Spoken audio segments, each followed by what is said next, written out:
Bonsoir à tous. Ce soir, gros morceau, variable aléatoire discrète ou calcul de probabilité, de nombreux exercices d'oraux porteront sur ce sujet. On commence tout de suite avec un premier exercice où on choisit un nombre au hasard compris entre 1 et n étant un entier naturel non nul fixé au préalable. Et on considère pour une première question de ce premier exercice P appartenant à n étoile et on note à indice P l'événement suivant, à savoir que l'entier choisi au hasard entre 1 et n est un multiple de P. Donc l'entier choisi au hasard est un multiple de P. Autrement dit, pour calculer la probabilité de cet événement-là, il s'agit d'utiliser une loi uniforme. Pourquoi? Chaque entier compris entre 1 et n a autant de chances d'être choisi. On va donc travailler avec la loi uniforme. Seulement pour calculer la probabilité de AP, cela revient à calculer le cardinal de AP sur le cardinal des possibles. Quand on prend un nombre entier entre 1 et n, on a bien n possibilités. Dans cette première question, on suppose en plus que dans ce cas de figure, P, on suppose de plus, ici, que P divise N. C'est-à-dire que si je calcule avec la loi uniforme P de l'événement A indice P, on a alors le cardinal de AP sur le cardinal des possibles qui était ici petit n, avec le cardinal ici de AP qui n'est rien d'autre que le cardinal de l'ensemble des multiples de P parmi les entiers compris entre 1 et n. Ça veut dire quoi? Ça veut dire qu'on va être de la forme P, 2P, 3P, etc. Or, si P divise n, ceci équivaut à dire qu'il existe un Q appartenant à grand N, de sorte que n peut être vu comme P fois Q. Autrement dit, quand je vais considérer les multiples de P compris entre 1 et n, on a évidemment P fois 1, P fois 2, jusqu'à P fois Q, c'est-à-dire le dernier multiple de P possible compris entre 1 et n. Ici, c'est petit n lui-même. Ici, autrement dit, on obtient donc l'ensemble des Kp pour K appartenant à 1Q, ce qui veut donc dire que le cardinal de AP est égal à Q. C'est-à-dire que finalement, un calcul rapide nous permet de dire que la probabilité de l'événement A indice P ici n'est rien d'autre que Q sur N, avec N égale P fois Q dans cette première sous cette première condition-là. Autrement dit, on obtient 1 sur P. On essaie alors d'aller plus loin dans une deuxième question, puisqu'on introduit alors, d'après le théorème fondamental de l'arithmétique, la décomposition de petit n en produits de nombres premiers. Ça veut dire que si on considère P1, P2, PR les entiers premiers distincts intervenant dans cette décomposition primaire, on nous demande de justifier que les événements A indice P1, être multiple de P1, A indice P2 jusqu'à A indice PR, sont mutuellement indépendants. Alors attention à la définition, être mutuellement indépendant, c'est être indépendant 2A2, 3A3, 4A4. Donc si on veut bien traiter les choses, on va pas revenir à la définition de la probabilité de l'intersection de AP1 inter AP2 jusqu'à inter APR. On doit techniquement prendre un nombre fini d'intersections d'éléments de la forme AP indice J. Alors, sans perdre de généralité, on va travailler avec AP1, AP2, APK, avec K compris entre 1 et R.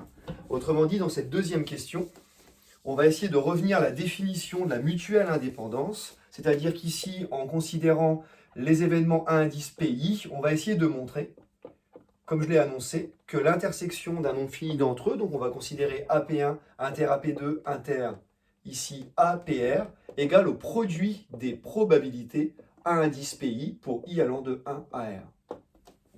Or, on peut revenir à la définition du calcul de probabilité via la loi uniforme, par le rapport de Cardinaux. Seulement ici, c'est plus habile d'interpréter cet événement-là, c'est-à-dire, ça signifie quoi? Qu'un entier, lui, appartient à chacun de ces ensembles. Je vous rappelle que l'intersection de ces ensembles, ça veut dire que je suis à la fois multiple de P1, à la fois multiple de P2, à la fois multiple de PR. Or, en arithmétique, ici dans Z, on rappelle que pour tout cas appartenant à Z, si on a P1 qui divise K, P2 qui divise K, et également PR qui divise K avec P1, P2, PR des entiers premiers entre eux distincts, ça entraîne, puisqu'ils sont 2 à 2 premiers entre eux, ça entraîne que le produit des PI divise encore K pour I allant 1. Alors évidemment, je vous ai dit qu'on n'allait pas prendre l'intersection jusqu'au rang R, et je l'écris au rang R. Donc on va ici s'arrêter à un grand N fixé ici, et ici un grand N, voilà. Et c'est-à-dire que si on suppose que les nombres premiers divisent K, alors le produit pour I allant de 1 à grand N des PI divise K. Ça veut dire quoi? Ça veut dire que être multiple à la fois de P1, P2 et P indice grand N, c'est être multiple du produit des P indices I associés. Autrement dit, dans le calcul de probabilité, si je regarde la probabilité de l'intersection de cet événement A1, P1, inter A P indice N, eh bien, ce n'est rien d'autre, d'après la première question, pardon, dans un premier temps, ce n'est rien d'autre que la probabilité des A indices, le produit des pays, pour I allant de 1 à N. Alors pourquoi j'écris directement cette égalité-là? Eh bien, si le produit de ces nombres premiers 2 à 2, premiers entre eux, enfin, si ces pays divisent K, alors le produit des pays divise K, et réciproquement. Ça veut dire que finalement, on a une égalité ensembliste, à savoir que cet événement-là correspond à cet événement-là. Or, d'après la première question, on récupère que la probabilité de A indice, un entier, tel que ce produit divise encore n, puisque les pays interviennent dans la décomposition en facteur premier de petit n, et bien on récupère ici 1 sur le produit des pays pour i allant 1 à grand N. Seulement, règle sur les fractions, eh bien 1 sur le produit des pays, ça nous donne également 1 le produit des 1 sur pays pour i allant de 1 à n, c'est-à-dire, encore d'après la première question, on récupère le produit des probabilités des A indices pays pour i allant de 1 à grand N. Autrement dit, si on considère un nombre fini d'événements de cette forme-là, eh bien on en déduit que la probabilité de l'intersection, c'est le produit des probabilités, ce qui signifie finalement que ces événements sont mutuellement indépendants. On a bien mutuelle indépendance, à ne pas confondre avec l'indépendance 2 à 2. Pour terminer, on introduit alors une dernière notion qui est la fonction indicatrice d'Euler. On l'a déjà vu dans le dernier chapitre, on l'avait vu en cours d'année. Il s'agit d'énumérer ou plutôt de dénombrer les entiers K compris entre 1 et n avec n appartenant à n étoile fixée, et bien premier avec petit n. Autrement dit, dans cette dernière question, question petit 3, on me demande alors, où on note phi n, ici, l'ensemble des entiers K appartenant à grand, ici compris entre 1 et n, pardonnez-moi, tel que K est premier ici avec n, fixé dès le départ. Pour déterminer phi n, c'est-à-dire le cardinal de cet ensemble, eh bien, il s'agit d'astucieusement de revenir aux probabilités et réinvestir les questions précédentes. Je vais alors introduire grand A, l'événement suivant. Quand je pioche un entier au hasard entre 1 et n, je vais noter grand A, l'événement suivant. L'entier choisi est premier avec n. L'entier choisi est premier avec petit n. Or, arithmétique en parlant encore, si on considère K appartenant à 1n, eh bien dire que K est premier avec n équivaut à dire à ce que les éléments primaires qui interviennent dans petit n n'interviennent pas dans K.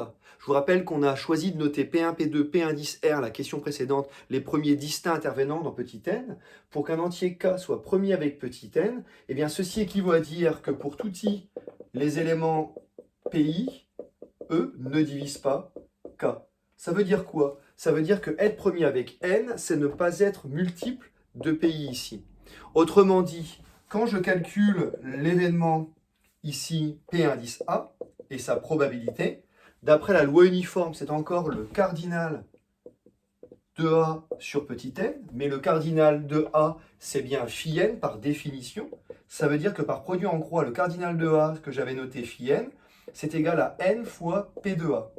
Or, cet événement A, je viens de le décrire comme le fait que je ne suis jamais multiple de PI. Autrement dit, l'événement A, je peux le décrire avec la notation précédente comme la probabilité de ne pas être multiple de P1 et également ne pas être multiple de P2. Autrement dit, l'intersection successive des complémentaires des A indice PI jusqu'à A indice PR. Or, propriété du cours, je fais face ici à la probabilité d'une intersection. Or, on a démontré que les événements étaient mutuellement indépendants. Mais les propriétés sur l'indépendance nous permettent d'affirmer que si les événements sont mutuellement indépendants, leurs complémentaires également. C'est-à-dire qu'on peut récupérer alors par propriété sur l'indépendance que les événements API bar étant mutuellement indépendants, que ça nous donne encore, si et seulement si, phi n est égal à n fois le produit des probabilités de API bar pour i allant de 1 à r, c'est égal, grâce au complémentaire, au produit pour i allant de 1 à n des 1 moins P de 1 indice PI. Or, d'après la première question, quand PI est un diviseur de petit n, ce qui est le cas ici, on a un sur PI, c'est-à-dire qu'on récupère une forme explicite de la fonction indicatrice d'Euler, spécialisée en la valeur petit n. On obtient l'expression ici de la fonction indicatrice d'Euler, ce qui achève ce premier exercice sur les probabilités et variables aléatoires discrètes. Dans ce deuxième exercice, on considère une suite de variables aléatoires mutuellement indépendantes et identiquement distribuées. Ça veut dire que ici, pour tout i appartenant à un grand N fixé, eh bien xi suivent toute la loi géométrique de paramètres P fixée entre 0 et 1 strictement. Autrement dit, dans un premier temps, on me demande de calculer un résultat qui est presque du cours, à savoir la probabilité que xi dépasse n, n étant un antinaturel non nul. Pour calculer P de xi est strictement plus grand que n, on va réinvestir la loi géométrique dont on connaît les probabilités des événements élémentaires. Autrement dit, on va décrire l'événement xi strictement plus grand que n à l'aide d'une réunion disjointe d'événements élémentaires, c'est-à-dire qu'on peut considérer P de xi plus grand que n comme P de la réunion disjointe. Je vais m'appliquer ici de la réunion disjointe des ici k des xi est égal à k pour k strictement plus grand que n, c'est-à-dire les fois où xi va prendre des valeurs strictement plus grand que n, donc pour k allant de n plus 1 à plus l'infini. Or, par sigma additivité, on récupère que c'est la somme infinie, c'est-à-dire le reste partiel que je vous présente ici, des p de xi est égal à k. Comme xi pour i fixé dans un n suit une loi géométrique, je peux récupérer directement, en notant q le complémentaire à 1 de p, c'est-à-dire la probabilité de l'échec, on va récupérer ici q puissance k-1 fois p. Autrement dit, on doit obtenir ici la probabilité de xi plus grand que n, comme étant, en factorisant par p ici, la somme des k allant de n plus 1 à plus l'infini des q puissance k-1, petit changement d'indice, je récupère la somme des q puissance k pour k allant de n à plus l'infini. On reconnaît alors un reste partiel d'une somme de termes consécutifs d'une série géométrique convergente, puisque P comprend entre 0 et 1, Q ici également, étant complémentaire à 1 de P. Je récupère directement qu'on obtient P fois Q puissance n fois 1 sur 1 moins Q. 1 sur 1 moins Q et P se simplifient. Je récupère bien que la probabilité que cette loi géométrique dépasse strictement petit n est donnée par Q puissance n. C'est un résultat qu'on avait déjà établi dans le cours, qu'il est bon de savoir réétablir. On me demande alors d'aller plus loin et d'introduire y, qui est le minimum. Ici, on me demande alors d'introduire y, qui est le minimum des x1 jusqu'à x indice grand N. Y est une variable aléatoire dont les valeurs vont changer en fonction des valeurs prises par les xi ici. Et pour déterminer la loi de y, eh bien, dans un premier temps, on nous demande de calculer la probabilité de l'événement y, alors que j'y passe de bêtises, c'était y strictement plus grand que n. Autrement dit, si je veux, pour n fixé dans n étoiles, déterminer la probabilité que y soit plus grand que n, il s'agit donc de déterminer la probabilité que le minimum des x1, x2 jusqu'à x grand n dépasse petit n. Or, pour que le minimum dépasse petit n, ceci équivaut à dire que toutes les valeurs prises par les xi dépassent petit n. Autrement dit, ça nous donne la probabilité que l'intersection des xi soit plus grand que n pour i allant de 1 à n. Les variables étant mutuellement indépendantes, la probabilité de cette intersection, c'est encore le produit des probabilités. Autrement dit, on récupère le produit pour i allant de 1 à grand n des probabilités que xi soit plus grand que n, et nous on avait obtenu q puissance n. Autrement dit, comme ça ne dépend pas de l'indice du produit ici, q puissance n fois q puissance n grand n fois, on obtient alors q puissance n, le tout à puissance grand n, ce qui nous donne q puissance nn. Dans un deuxième temps, on me demande alors d'en déduire eh bien, la probabilité de l'événement complémentaire, c'est-à-dire y inférieur ou égal à n. Seulement, si j'ai la probabilité de l'événement y plus grand que n et que celui-ci est son complémentaire, eh bien, on obtient, d'après la formule classique, P de A bar égale à 1 moins P de A, on obtient 1 moins P de y strictement plus grand que n, autrement dit 1 moins q puissance nn. Tout ça pourquoi? Tout ça pour en déduire la loi de y. Eh bien, c'est-à-dire que ici, si je veux alors calculer la probabilité de l'événement élémentaire y est égale à petit n pour n appartenant à n étoile fixée, eh bien il s'agit d'être capable de décrire l'événement y égale n à partir d'événements de ce type-là. C'est-à-dire qu'on peut alors écrire que la probabilité de l'événement y est égale à petit n, c'est la probabilité que y soit inférieur ou égal à n, moins la probabilité que y soit inférieur ou égal à n-1. Pourquoi? Eh bien, obtenir y égale n, c'est donc obtenir toutes les valeurs comprises entre ici 1 et n en enlevant celle-ci. Autrement dit, on obtient ici, bêtement en réexploitant le résultat précédent, que la probabilité de l'événement élémentaire y égale n, ce qui équivaut à dire que p de y est égal à n, c'est égal à 1 moins q puissance nn moins 1 moins q puissance n, alors que je ne dis pas de bêtises, n moins 1 fois grand N. Évidemment, les 1 vont se simplifier de part et d'autre ici. Il va donc me rester le q puissance n-1 grand N moins q puissance nn. Alors on pourrait s'arrêter là, mais pour aller plus loin, je vais factoriser l'expression. Je vais factoriser par la puissance la plus petite ici. On va obtenir q puissance n-1 grand N, facteur de 1 moins q puissance qui nous reste ici, grand N, pour avoir n qui intervient n fois, s'il suffit de développer pour vérifier le calcul. Autrement dit, on obtient alors la probabilité de l'événement élémentaire en y. Finalement, si je dois déterminer ici la loi de y à partir de cet événement élémentaire, eh bien, je vous rappelle que grand y, c'était quoi? C'était le minimum de variables aléatoires qui suivaient des lois géométriques, c'est-à-dire à valeur dans n étoiles. Si vous prenez des minimums dans n étoiles, vous obtenez une valeur dans n étoiles. Autrement dit, les valeurs prises par oméga, on obtient ici n étoiles. De plus, quand je regarde pour tout n appartenant à n étoiles, l'expression de la probabilité de l'événement élémentaire, elle est donnée par quoi? Elle est donnée par ceci, c'est-à-dire q à la puissance grand N, le tout puissance n-1, fois une valeur complémentaire ici, 1 moins q puissance n. On peut donc imaginer faire face à une probabilité d'échec qui intervient n-1 fois, fois une probabilité du complémentaire, c'est-à-dire du succès. Tout simplement, la loi du minimum ici n'est rien d'autre qu'une loi géométrique de paramètres du succès, grand P égale à 1 moins Q puissance N. C'est-à-dire que finalement, Y suit une loi géométrique de paramètres 1 moins Q puissance N. Ce qui achève alors ce second exercice. Dans ce troisième exercice, il s'agit de voir une chaîne de Markov, c'est-à-dire de comprendre comment on itère un processus de Markov, un processus aléatoire dont l'état au rang n plus 1 ne va dépendre que de l'état au rang n.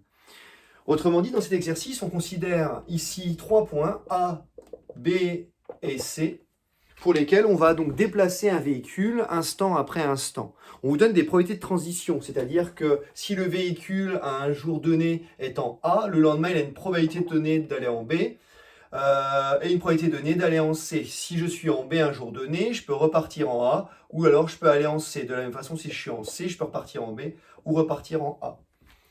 Les probabilités vous sont données, mais ce n'est pas le poids des probabilités qui importe ici. Dans un premier temps, on indique donc noter A indice, grand A indice N, grand B indice N, grand C indice N. L'événement, je suis en A, B ou C à l'instant petit n, et on note alors petit a indice n, petit b indice n, petit c indice n, les probabilités d'être en A à l'instant n, d'être en B à l'instant n, d'être en C à l'instant n. Première question assez classique, on nous demande une relation de récurrence entre le vecteur colonne des probabilités, le vecteur aléatoire AN, BN, CN, et le rang précédent, ici xn-1. Donc nous, on va remarquer ici qu'à chaque instant, et c'est souligné dans l'exercice, on peut être soit en A, soit en B, soit en C. C'est-à-dire qu'à chaque instant, eh bien, on est en A, B ou C. Ce qui signifie quoi? Ce qui signifie que pour un n fixé, eh bien, AN, les événements A, grand AN, grand BN et grand CN désignent un système complet d'événements. Autrement dit, AN, BN, CN désignent un système complet d'événements. Et donc, d'après la formule des probas totales, si par exemple, je m'intéresse, donc la formule des probas totales, si je m'intéresse à l'événement à la probabilité A indice n plus 1, c'est-à-dire la probabilité d'être en A à l'instant n plus 1, d'après la formule des probas totales, soit je viens de A, B ou C. Autrement dit, ça donne la probabilité de AN plus 1 inter AN, plus la probabilité de AN plus 1 inter BN, plus la probabilité de AN plus 1 inter CN.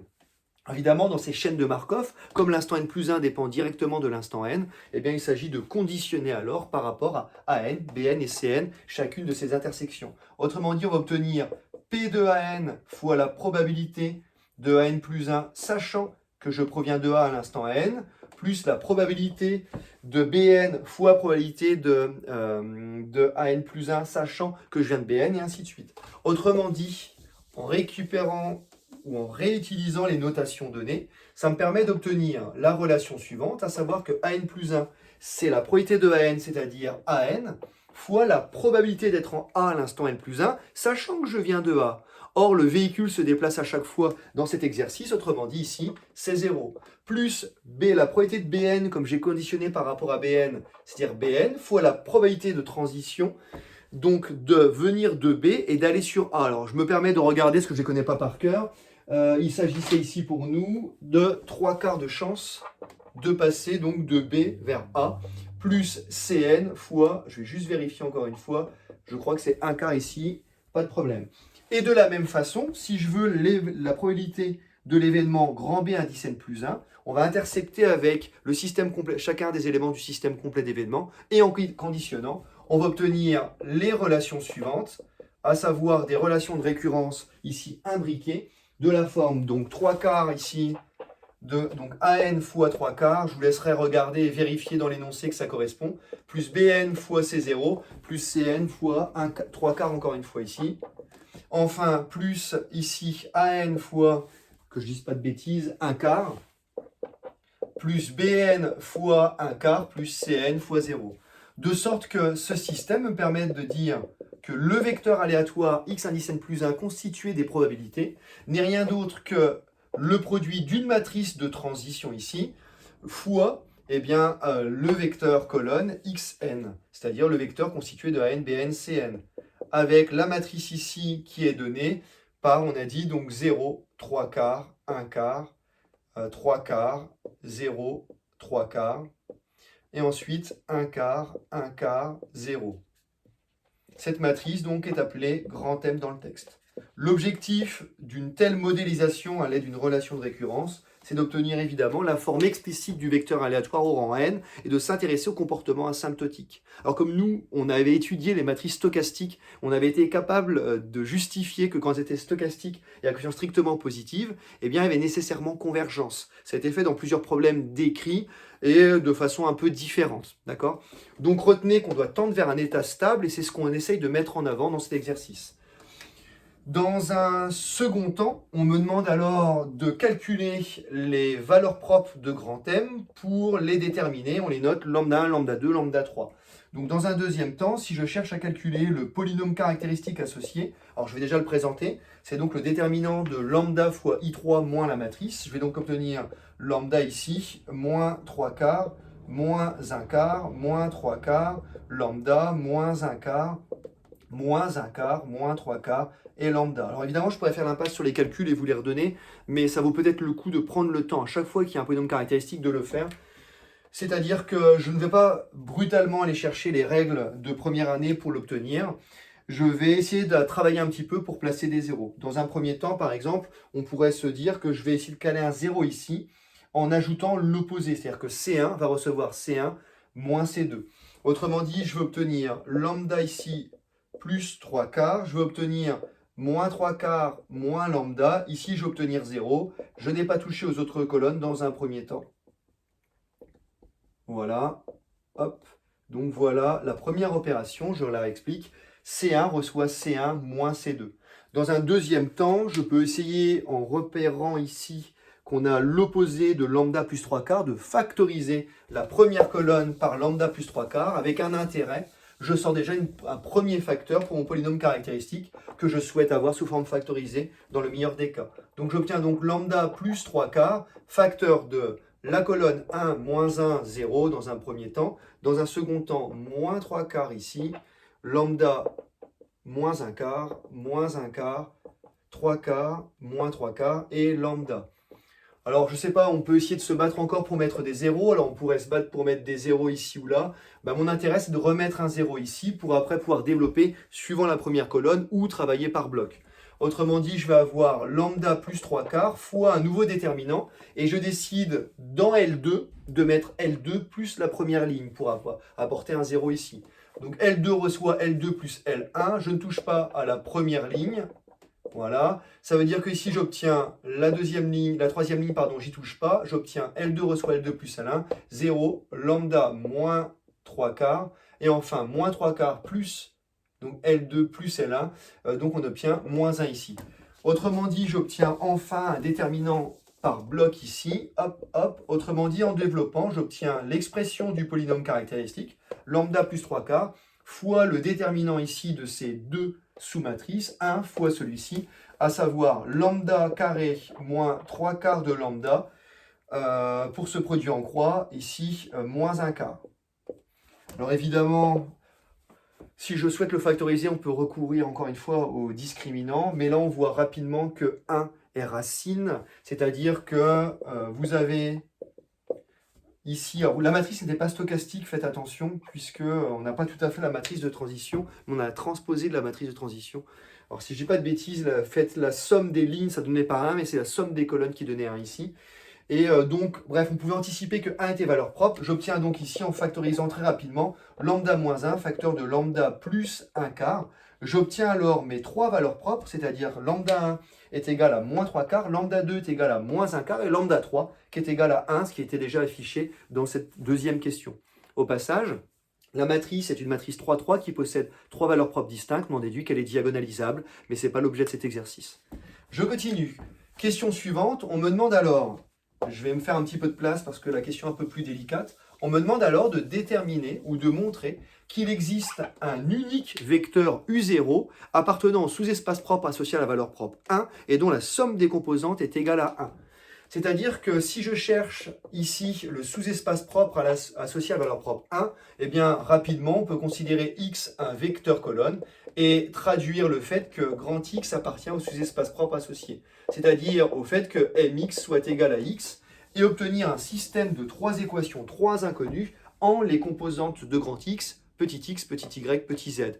Alors, je ne vais pas le refaire ici, ça prendra un petit peu de temps et c'est calculatoire. Puis malheureusement ici, on obtient rapidement un paramètre, tant mieux, puisque comme la matrice était diagonalisable, les sous-espaces propres sont des droites vectorielles, donc c'est bien qu'on obtienne un paramètre. Et lorsqu'on obtient un paramètre, on peut obtenir finalement une expression de la droite vectorielle associée à la propre 1 ici, qui n'est rien d'autre que le vect. Et c'est là que c'est difficile, parce qu'on a des éléments fractionnaires. Si je ne dis pas de bêtises, je vais juste les regarder vite fait. Si je n'ai pas fait d'erreur, on obtient, ici moi j'ai mis x en paramètre, 1, 13, alors c'est moche comme tout, j'en suis désolé encore une fois, 13 quinzième et 7 cinquième, honnêtement j'ai fait ça vite fait, peut-être que je me suis trompé, mais voilà le vecteur colonne, un vecteur colonne qui engendre cette droite vectorielle. Toujours est-il que mon vecteur U0 que je cherche, eh bien si U0 appartient à EM1, ça veut dire que nécessairement il existe un alpha appartenant à R tel que U0 soit de la forme alpha 13 quinzième de alpha 7 cinquième de alpha. Or, la somme des composantes de U0, alpha plus 13 quinzième de alpha plus 7 cinquième de alpha est égal à 1, ce qui va me permettre d'identifier la valeur de alpha pour normaliser ou normer mon vecteur U0. C'est-à-dire que pour finalement faire en sorte que la somme des composantes soit égale à 1. C'est-à-dire qu'on en déduit U0 donné de sorte que la somme de ses composantes vaut 1. Fin de cette troisième question. Pour aller plus loin, et c'est là qu'on s'intéresse au comportement asymptotique, vous aviez dans cette quatrième question, on vous présente alors le vecteur x0, c'est-à-dire les conditions initiales, qui est un vecteur colonne, et qui n'est rien d'autre que la probabilité d'être en A à l'instant 0, en B ou en C. Eh bien, ce vecteur x0, ce vecteur aléatoire, peut être décrit de manière unique dans la base des vecteurs propres, puisque c'est diagonalisable. Donc en notant U0, ce vecteur-là qui engendre ce premier espace, en notant U1 et U2, les deux autres vecteurs propres associés à chacun des sous-espaces propres, des valeurs propres lambda 1 et lambda 2, je ne sais pas si vous arrivez à me suivre, eh bien on peut écrire que x0 va s'écrire alpha 0 fois U0 de manière unique, plus alpha 1 U1, plus alpha 2 fois U2. Or, rappelez-vous, étant donné ici que xn, or, pour tout n appartenant à grand N, on avait la relation de récurrence suivante. à savoir que xn plus 1 est égal à mxn, eh bien on en déduit par une récurrence rapide que cette relation géométrique me permet d'affirmer que x indice m, ce n'est rien d'autre que mn x0. Et on me demande alors d'en déduire ici l'expression de xn. Eh bien, si vous avez cette relation-là, ça veut dire que mn fois x0 peut s'écrire mn facteur de alpha u0 plus alpha 1 u1 plus alpha 2 u2. Et en distribuant ici le mn, on va avoir par linéarité, on va avoir le alpha 0 mn de u0 plus alpha 1 m puissance n u1 plus alpha 2 m puissance n u2. Or, u0, u1 et u2 n'ont pas été choisis par hasard, puisque c'est une base de vecteurs propres. Par exemple, m fois u0, ça va donner 1 fois u0, puisqu'il est associé à la valeur propre 1. Si on itère le processus, on peut démontrer par récurrence rapide que ici, on va obtenir alpha 0 fois 1 puissance n fois u0, donc alpha 0, u0, plus alpha 1, on est associé à la valeur propre lambda 1 pour u1, donc à chaque fois que je multiplie par m, il y a un lambda 1 qui sort, fois lambda 1 puissance n u1, et enfin plus alpha 2, lambda 2 puissance n fois u2. Alors on pourrait passer à la limite tout de suite, seulement on me demande de justifier dans cette quatrième question que alpha 0, en fait, il vaut nécessairement 1. Eh bien, si j'obtiens xn égale à cette décomposition-là, je vous rappelle que xn, c'est un vecteur aléatoire. Autrement dit, la somme de ses composantes à xn, c'est an plus bn plus cn qui recouvre tous les cas possibles, puisqu'on a un système complet d'événements. Et donc, en sommant les composantes de ce vecteur aléatoire, on obtient 1. C'est-à-dire qu'en particulier, quand je somme les composantes du vecteur aléatoire à gauche, j'obtiens 1, est égal à quoi? Eh bien, étant donné qu'à droite, j'ai aussi une combinaison linéaire de vecteurs, colonnes, je peux obtenir alpha 0 fois la somme des composantes de u0 qu'on a choisi de somme totale ici égale à 1, plus alpha 1 fois lambda 1 puissance n fois la somme des composantes de u1, je ne les connais pas, je vais noter ça S1, plus la somme des composantes ici, donc plus alpha 2 lambda 2 puissance n fois la somme des composantes de u2. C'est-à-dire qu'en regardant ces vecteurs ici et ce vecteur obtenu en combinant les vecteurs colonnes et en sommant les composantes, j'obtiens cette relation-là. Or, n'oubliez pas, lambda 1 et lambda 2, on les a identifiés, ils sont de modules strictement plus petits que 1. Donc si cette égalité-là, elle est vraie pour tout n, par passage à la limite, quand n tend vers plus l'infini, les quantités en lambda 1 puissance n, lambda 2 puissance n vont tendre vers 0, et je récupère que 1 est égal à alpha 0. Bon, tout ça pourquoi? Tout ça pour expliquer que la forme explicite de mon vecteur aléatoire, finalement, pour tout n appartenant à grand N, mon vecteur aléatoire x indice n, c'est rien d'autre que alpha 0 qui vaut 1, donc u0, plus une combinaison du type alpha 1 lambda 1 puissance n u1 plus alpha 2 lambda 2 puissance n u2. Bon, on a affiné cette forme explicite du vecteur aléatoire et on me demande, pour finir, le comportement asymptotique. Eh bien, pour les mêmes raisons, les lambda i donnés ici étant de modules strictement plus petits que 1, eh bien, quand n tend vers plus l'infini, on s'aperçoit ici que xn tend vers un état stable qui n'est rien d'autre que u0, le vecteur que vous avez déterminé ici. En particulier, à aucun moment j'ai exploité les conditions initiales, c'est-à-dire qu'on va converger toujours vers le même état stable, peu importe les conditions initiales. Bon, voilà l'exercice classique sur les chaînes de Markov. Il change un petit peu parce que d'habitude, on passe tout par la diagonalisation de la matrice stochastique quand celle-ci est donnée, ou en tout cas par une réduction pour obtenir le m puissance n assez facilement et pouvoir passer à la... Dans ce quatrième exercice, vous avez là des résultats assez classiques où on s'intéresse à des opérations sur des lois usuelles. Dans un premier temps, on considère alors x1 qui suit une loi de Poisson de paramètre lambda 1 strictement positif, x2 qui suit une loi de Poisson de paramètre lambda 2 strictement positif, et on suppose que x1 et x2 sont indépendantes. Et on nous demande naturellement la loi de x1 plus x2. Alors deux façons de procéder. Si vous voulez obtenir la loi de x1 plus x2, vous pouvez revenir à la détermination d'une loi, c'est-à-dire que x1 et x2 étant des lois de Poisson, elles prennent des valeurs entières, et donc x1 plus x2 de oméga, c'est aussi grand N. Et donc si on veut déterminer la loi associée à x1 plus x2, on peut fixer un n dans grand N et s'intéresser à la loi à la probabilité de l'événement élémentaire p de x1 plus x2 égale à n. Alors, on avait l'habitude de voir ça finalement comme une réunion disjointe d'événements x1 et x2 et de travailler après sur la sigma additivité et l'indépendance pour récupérer un produit. Il y a plus rapide. Pour obtenir la loi d'une somme dans ce cas particulier, on peut réinvestir les propriétés de caractérisation de la fonction génératrice qui, elle, caractérise donc la loi de probabilité d'une variable aléatoire. Autrement dit, si je vais chercher la fonction génératrice de g indice x1 plus x2 de t, qui par définition, c'est l'espérance de t puissance x1 plus x2, et bien par opération ici, je récupère l'espérance de t puissance x1 fois t puissance x2. Seulement, t puissance x1 et t puissance x2 sont des expressions dépendant de x1 et x2. Par finalement transfert d'indépendants, je récupère que tx1 et tx2 restent indépendantes l'une envers l'autre. Autrement dit, l'espérance du produit, c'est donc le produit des espérances. Et je récupère un résultat du cours, à savoir que la fonction génératrice d'une somme, c'est le produit des génératrices, c'est-à-dire qu'on récupère gx1 de t fois gx2 de t.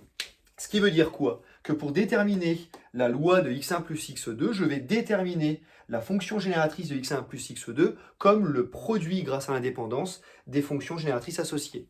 Or, dans mon cas de figure, il s'agit alors de déterminer ou de rappeler comment on détermine la loi d'une fonction génératrice suivant une loi de Poisson. C'est-à-dire que ici, or x suivant une loi de Poisson de paramètres lambda strictement positif, je ne vais pas mettre lambda 1 ni lambda 2, ça va alourdir les notations, eh bien on rappelle que dans ce cas-là, on a que la fonction génératrice associée, par définition, c'est donc la somme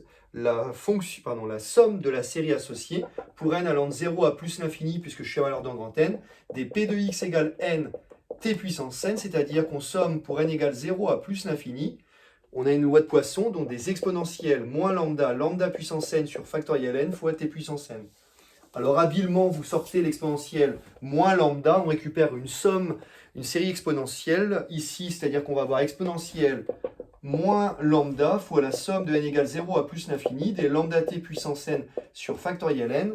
Ici, c'est le DSE de l'exponentielle en évalué en lambda t. Donc on récupère exponentielle moins lambda, exponentielle de lambda t. C'est-à-dire qu'on peut, si je réunis ça grâce aux propriétés de l'exponentielle, sous la forme exponentielle de lambda facteur de t-1. Ça veut dire quoi? Ça veut dire que ici, si je regarde la fonction génératrice de la somme x1 plus x2 et que je la traite comme le produit des fonctions génératrices associées, vous allez avoir exponentielle de lambda 1 t-1. Ça, c'est pour la fonction génératrice de x1. Le tout fois exponentielle de lambda 2 fois t-1. Et sans aucune surprise, si je fais le produit d'exponentielle, je récupère bien l'exponentielle ici. Alors, je ne sais plus où j'en étais, je ne sais plus. J'obtiens l'exponentielle de lambda 1 plus lambda 2 facteur de t-1. Seulement, je reconnais alors la fonction génératrice ici d'une loi de Poisson, de paramètres grand lambda égale à lambda 1 plus lambda 2.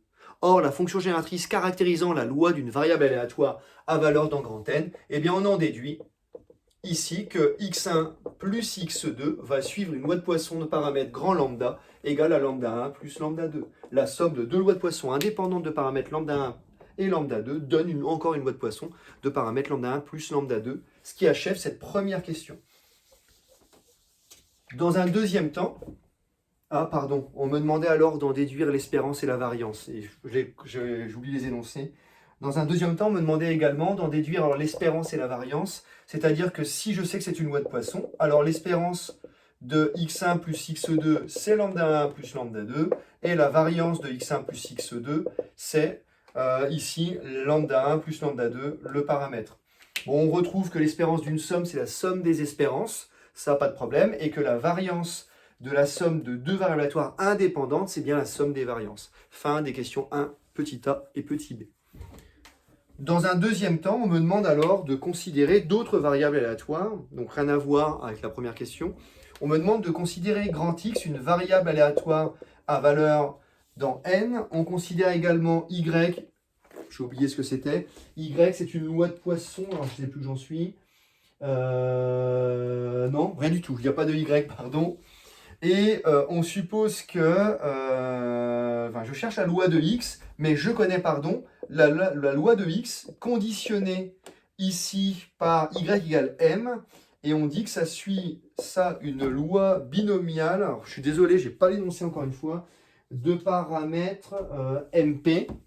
Voilà, excusez-moi, encore une fois. Et le Y, c'était bien une loi de Poisson de paramètres lambda ici. Donc on considère X une variable aléatoire quelconque à valeur d'un grand N, Y une variable aléatoire qui suit une loi de Poisson de paramètres lambda strictement positif, et on suppose également que X conditionné par l'événement Y égale M suit une loi binomiale de paramètres MP. L'objectif, déterminer la loi de X. Alors encore une fois, l'exercice est classique. Pourquoi? Eh bien, si X, on la connaît conditionnée par rapport à Y, pour déterminer la loi de X, on va déterminer la loi de X relativement au système complet d'événements, des événements Y égale M.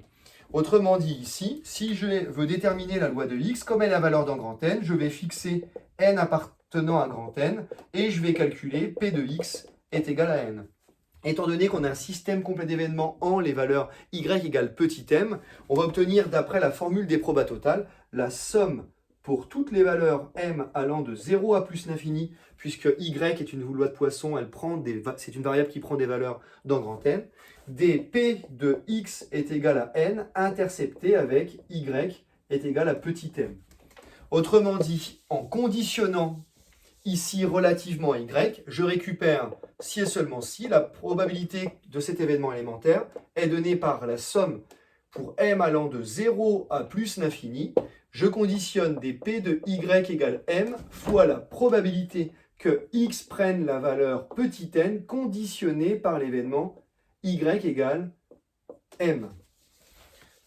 Or, attention, ici, lorsqu'on me donne la loi de x conditionnée par cet événement et on explique que ça donne une loi binomiale, enfin qu'on impose que ça donne une loi binomiale de paramètres petit m et n, ça veut dire que ça prend des valeurs finalement entre 0 et petit n avec n inférieur ou égal à m.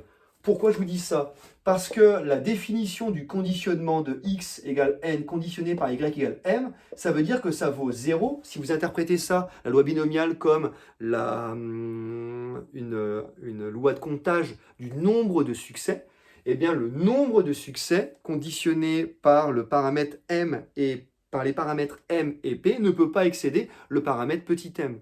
Autrement dit, ça va donner 0 lorsque le nombre de succès va dépasser m.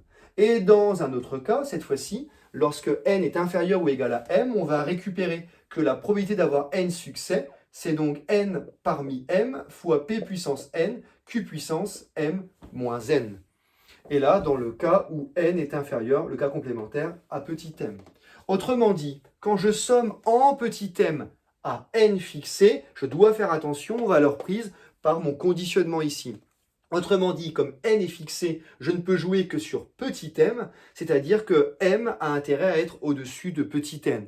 Pourquoi? Parce que dès lors qu'il est strictement plus petit, eh bien ce terme-là vaut 0, et donc tout le terme de la somme vaut 0. Ça veut dire que pour aller plus vite, si je calcule la probabilité que x soit égal à n, c'est donc la somme pour m allant de n à plus l'infini, puisque les autres termes sont nuls, fois la probabilité que y soit égal à petit m. Mais y, c'est une loi de Poisson, donc c'est-à-dire exponentielle moins lambda, lambda puissance m sur factoriel m, fois l'expression de ma loi conditionnelle ici, à savoir n parmi m, p puissance n, q puissance m moins n.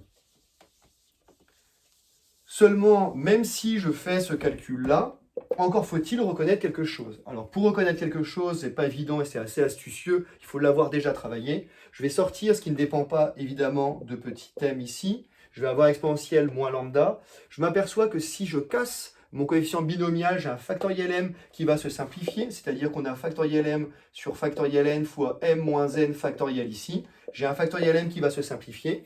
Et il va me rester un factoriel n et un m moins n factoriel.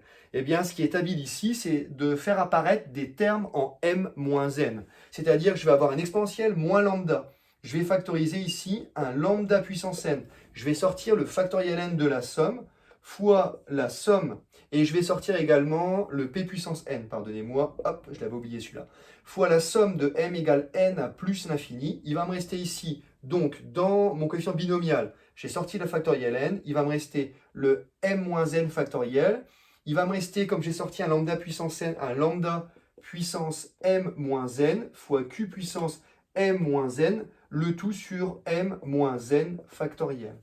C'est-à-dire que si on refait une translation ici de n entier, on récupère par une réindexation, ici encore, le DSE d'une exponentielle, c'est-à-dire la somme pour m égale 0 à plus l'infini des lambda puissance m des q puissance m sur factoriel m. On récupère exponentielle de lambda q. Autrement dit, la loi de x, ici, dont on nous donnait le conditionnement relativement à y, va être égale à exponentielle moins lambda puissance n factoriel n fois p puissance n, le tout fois exponentielle de lambda q en réexploitant le DSE de l'exponentielle. C'est-à-dire que je récupère ici, si je regroupe exponentielle moins lambda exponentielle de lambda q, vous allez avoir exponentielle de lambda facteur de q moins 1, c'est-à-dire vous allez avoir exponentielle de moins lambda p fois lambda p le tout à la puissance n sur factoriel n. Autrement dit, on peut affirmer que si x prend ses valeurs dans grand N et que la probabilité de l'événement élémentaire p de x égale n est cette expression-là, eh bien on en déduit naturellement que x suit encore une loi de Poisson, cette fois-ci de paramètre lambda p. Ce qui achève ce quatrième exercice. Et bien pour finir, exercice très classique de la banque des exercices CCINP, puisqu'on va nous donner ici une loi conjointe, une loi de couple, et il faut travailler sur chacune des lois marginales, chacune des variables aléatoires associées. Donc on considère deux variables aléatoires ici, x et y, à valeur d'un grand N, et on définit la loi du couple par la probabilité que x prenne la valeur i interceptée avec y prenne la valeur j, étant égale à l'expression 1 sur e de puissance i plus 1 fois factoriel j. Dans un premier temps, question classique, on nous demande de déterminer les lois marginales associées. Donc je vous rappelle que la loi conjointe nous donne les lois marginales.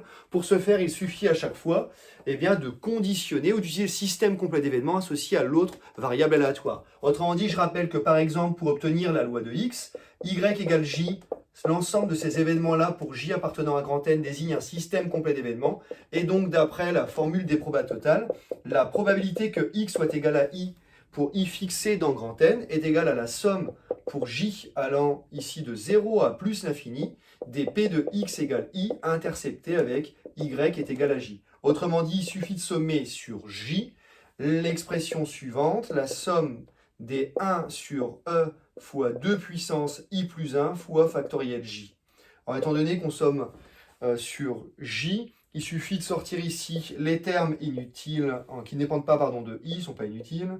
Le tout fois la somme pour j allant de 0 à plus l'infini des 1 sur factoriel j. On reconnaît le DSE de l'exponentielle spécialisé en 1 ici. Autrement dit, je récupère e fois 1 sur e, j'obtiens 1 sur 2 puissance i plus 1. Voilà pour la loi de x. Si on veut obtenir la loi de y, et bien de la même façon, on va travailler avec le système complet d'événements x égale i, et donc on obtient qu'à j fixé, la probabilité que y est égal à j, c'est donc la somme cette fois-ci sur i allant de 0 à plus l'infini de l'expression de la probabilité de l'intersection de x égale i et y égale j. Autrement dit, cette fois-ci, on va obtenir la somme sur i de 1 sur e de puissance i plus 1 fois factoriel j. Et en sortant donc 1 sur e et factoriel j ici, vous allez récupérer la somme des 1 sur 2 puissance i plus 1 pour i allant de 0 à plus l'infini. Petit décalage d'indice, on récupère la somme pour i allant de 1 à plus l'infini des 1 sur 2 puissance i. Attention à cette somme de termes consécutifs d'une suite géométrique. On obtient ici donc 1 sur e fois factoriel j fois donc 1 demi fois 1 sur 1 moins 1 demi. Je récupère donc 1 sur 1 demi, je viens 2 fois 1 demi, on récupère 1 sur e fois factoriel j. Voilà ici l'expression de la loi marginale en y. Deuxième question, petit a, on me demande alors de déterminer la loi de x, on me demande alors de justifier que 1 plus grand X suit une loi géométrique. Eh bien, dans mon énoncé, X prend des valeurs dans grand N, et donc si je regarde ici 1 plus X de oméga, eh bien, ce petit décalage de 1 va me permettre de dire que je prends des valeurs dans N étoile. De plus, pour caractériser ici la loi géométrique, eh bien, étant donné que je connais la loi des événements élémentaires, je vais revenir à la définition d'une loi géométrique. À savoir que pour tout cas dans N étoile, la probabilité que 1 plus X prenne la valeur k, eh bien revient à la probabilité que x prenne la valeur k-1. Or, j'ai identifié la loi de x dans la question précédente. Donc, on avait obtenu 1 sur 2 à la puissance i plus 1. Ça veut dire que ça, x égale à k-1, c'est-à-dire que la probabilité que x prenne, que 1 plus x prenne la valeur k, ça va donner 1 sur 2 puissance k-1 plus 1, puisqu'il faut évaluer en i égale k-1, on va récupérer 1 sur 2 puissance k. Et bien ceci, si je veux reconnaître quelque chose, astucieusement, on va le voir comme 1 demi à la puissance k-1 fois 1 demi, c'est-à-dire qu'on peut le voir comme 1 demi puissance k-1 fois 1 moins 1 demi. Pourquoi l'écrire comme ça? Eh bien en posant p égale 1 demi, vous avez alors ici q puissance k-1 fois 1 moins q, vous avez donc q puissance k-1 fois p, et on obtient ainsi, x va suivre une loi géométrique de paramètres 1 demi. On me demande alors d'en déduire l'espérance et la variance de x. Eh bien, l'espérance d'une géométrique, elle est donnée par 1 sur p. Donc, j'obtiens ici 1 sur 1 demi, j'obtiens 2. Et la variance d'une géométrique, elle est donnée par q sur p carré. On obtient donc 1 demi sur 1 demi au carré. Donc, on obtient ici 1 sur 1 demi, on obtient 2 également. Voilà pour la loi de x. Elle a été précisée, on a calculé l'espérance et la variance.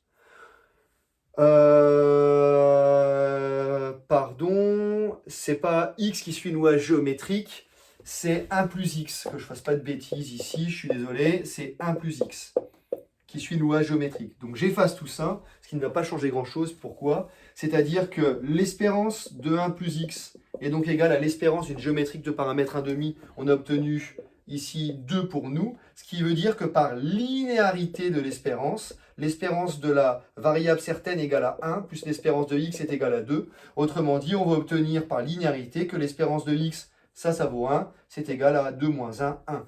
Et pour la variance de 1 plus x, c'est-à-dire que la variance d'une géométrique de paramètre 1 demi, on a obtenu ici, on avait obtenu 2 aussi pour nous.